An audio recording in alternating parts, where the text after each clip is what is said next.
Hey, welcome back to Find My Wings. So what this is not a big brand name, not anything fancy, no real performance gain. But for me, I do like to get my back seats down in the car, and we have a project kind of planned around that. In any sense, we have a couple mods to actually make the car louder, but keeping those seats down is nice. And the really unfortunate outcome of that in a daily driven car like my FRS is stuff slides around in your trunk a lot, and it comes right into your cabin if you're not careful. So what this is a little bit of a net. This is a generic kind of a net bought off Amazon for like 20 bucks.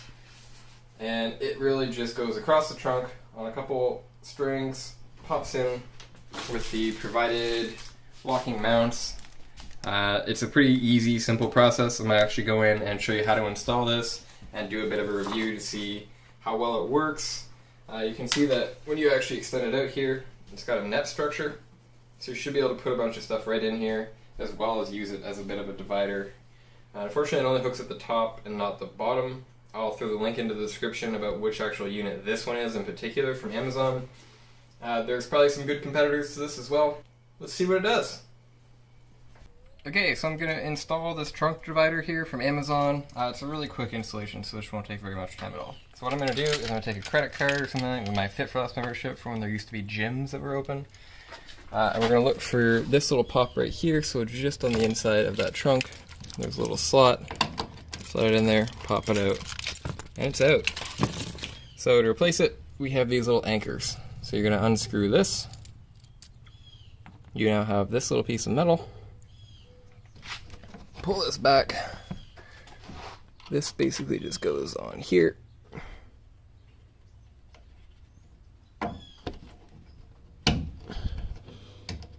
A little bit of nasty grinding there, but that's just life.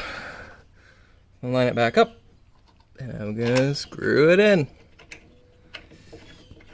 And that is really all there is to this. And sorry that my troughs are really dirty. We're still at that point in the year.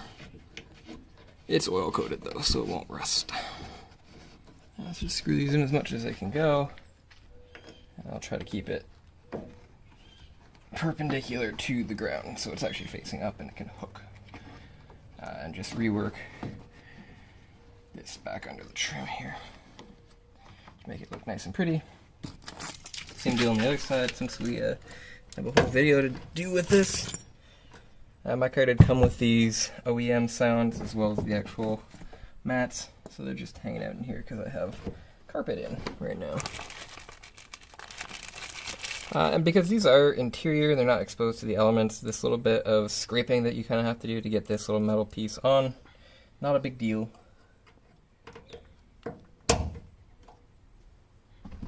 the same deal, line it up, and screw it in until the hook is actually facing up, but as tight as you want it to be.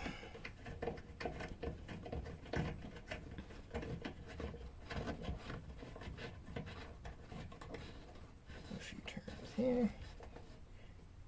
So now it's facing upwards, so we have an actual hook to go on. I'll just hide this away again.